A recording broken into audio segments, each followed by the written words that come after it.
capacité synergique pour optimiser les compétences de base. Ce qu'ils veulent vraiment dire, c'est « travaillons mieux ensemble ».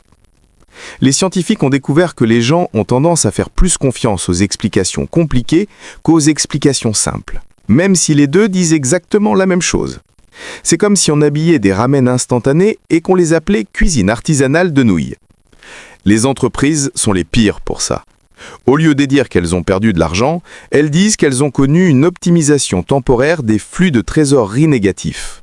Au lieu de dire qu'elles ont viré Bob, elles disent qu'elles ont mis en place une réorganisation stratégique du capital humain. Le plus fou, c'est que plus une personne se sent insécure au sujet de son expertise, plus elle est susceptible d'utiliser des mots complexes. C'est comme porter des logos de créateurs de la tête aux pieds. Ceux qui ont réellement de l'argent n'ont pas besoin de le prouver. Maintenant, on ne peut même plus commander un café sans un dictionnaire. Désormais, c'est une Venti, demi-café, lait d'avoine artisanale, expérience de boisson faite main. Traduction, café au lait. Alors, la prochaine fois que quelqu'un te dit de « idéoler en dehors du cadre cognitif conventionnel », souviens-toi que ça veut probablement dire « pense différemment » et que cette personne est probablement aussi perdue que toi. L'effet du vélo.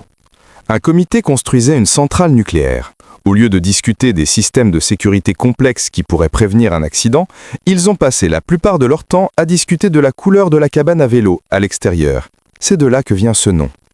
Cela se produit parce que nos cerveaux aiment les problèmes simples.